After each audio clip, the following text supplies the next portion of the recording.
Whistleblower Roger Tolses.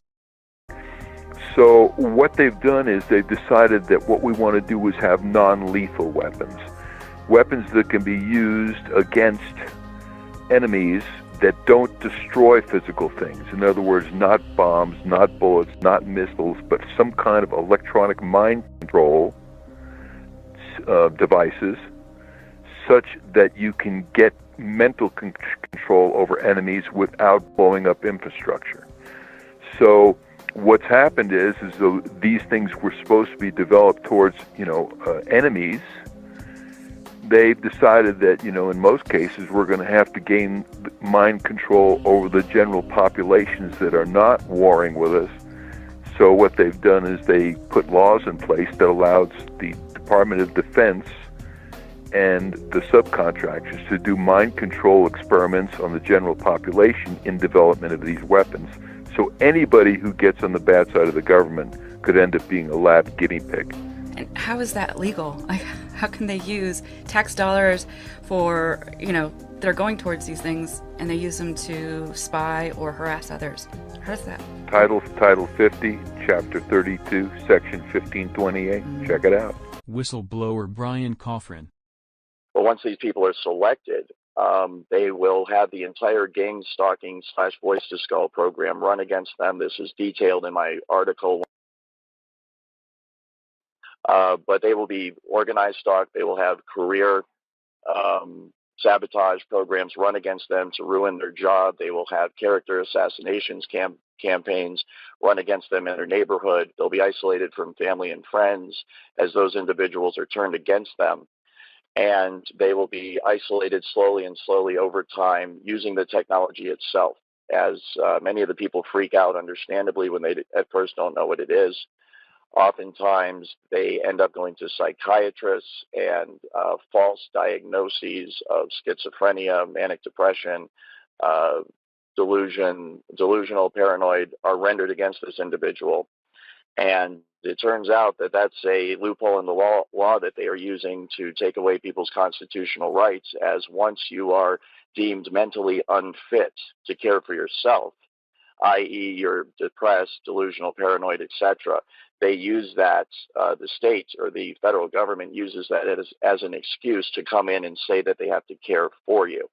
So I would warn all targeted individuals out there, please do not go to psychiatrists and allow them to render a diagnosis against you, because that is a dirty trick they're using to take away the rights of people all over the country. Targeted individual Lars Drudgeard. So they were definitely trying to, if they can't kill me, they're trying to get me committed to a hospital where they can do anything. Because if you get committed, you're stripped completely of your human rights. And you are, in Denmark, you're also deprived of any chance of getting an autopsy if you die in their care. Oh, horrible. Yeah. So there's no chance it would ever get out. It would be a perfect murder for the intelligence system. Dr. John Hall. Things that a target probably shouldn't do once they realize they're being targeted is try to convince people of your targeting that are already non-believers. The whole goal of targeting is to eventually get you in front of a psychiatrist to draw a schizophrenic or delusional diagnosis. What most of the human rights organizations are recommending now, that if you feel you're being targeted, first try to communicate to them to get pointers and advice on who you can talk to and who you shouldn't. As stated before, one of the main goals with this targeting is to get you to call the police over and over with complaints that can't be proven, which will eventually land you in front of a psychiatrist who usually won't listen to or look at any of the research or articles you bring in, but will be looking to give you a psychiatric diagnosis. Once that diagnosis is given, typically the police won't respond to any further targeting, which may escalate after you're diagnosed. Whistleblower Brian Coffrin. The radio frequencies, microwave signals, the entire spectrum of radio frequencies can be used within a certain range to produce all sorts of different effects. So the way it works is a device broadcasts a radio frequency, let's say at an individual, and that radio frequency will hook up with the resonant frequency of the individual's mind or body, or in this case, DNA. And what happens is once the resonant frequency is found in the targeted individual and the broadcast frequency matches up with that resonant frequency, those two frequencies interlock and they can be thought of as one frequency or one energy. And what happens is between the broadcast frequency and the individual that's receiving the broadcast frequency, once it's resonating, once they are resonating together, a super highway of frequency along which information can be sent is created. And so you can think of it just like fiber optic cables that you use to send signals over the internet that connect people to the internet. It's the exact same thing, only a wireless application of that. And so once you have connected the targeted individual with the frequency and they resonate together, then you have a perfect avenue upon which to send and receive information back and forth. And that's exactly how they manipulate someone's thoughts. They send voices into someone's head. They manipulate their emotions. They manipulate their behavior. And then that's also how they receive back from the individual in real time the vital signs, the emotions, the thoughts, what the person's seeing, what the person's hearing. And then all that information, of course, is rendered on a computer elsewhere via software, and it can be monitored and tracked in real time.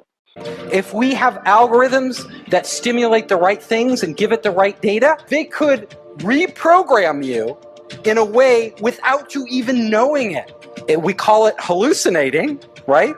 But these would be controlled hallucinations run by algorithms. So you think you're in control of your own will, but it's actually some evil AI or evil people controlling everything we do, and we're more like zombies, you know? Like we think we're free and we're not actually free. It can literally stop your own thoughts from happening and replace them with other thoughts by sending thoughts to your head. And it's so sophisticated that you cannot tell where these thoughts are coming from. There's no way to discern that they're coming from somewhere other than your own mind. So you can imagine how bad this would be for people that don't even realize this technology exists. And they're having these thoughts, which they think are spontaneous, because being under the influence of this technology now, kind of having been on both sides of it, I am just amazed at the way it works. And I know that the thoughts that they beam into your head originate from the exact same place in your mind that your own natural thoughts originate from. So if I didn't know I was under the influence of this technology, then I would have no idea that anyone was influencing my thoughts at all. And that's exactly what it can be used for. It can be used to sway people in terms of their opinion, to make them go along with a certain agenda. It can be used to turn groups of people or individuals against each other for whatever purpose. And actually, this exact same technology can be used to not only influence the thoughts of someone, but also the voice box of someone. And it came to mind because you mentioned a politician. I heard that they actually used this on George Bush Jr. once, George W. Bush, when he was giving a speech because he could not remember his line. Whistleblower Roger Tolses. They're transmitted by a technology called biocoded directed energy. Mm-hmm. And that's a top secret thing that was developed. And what it is they get your DNA. In other words, they pick your garbage up in front of your house one day. And inside your garbage is your DNA, most likely from the trash can in your bathroom that you dumped in your garbage. Once they have your DNA, they take the DNA and they put your DNA code in a supercomputer. And in that supercomputer, they run algorithms that biocode electromagnetic transmissions so they bioresonate with your body.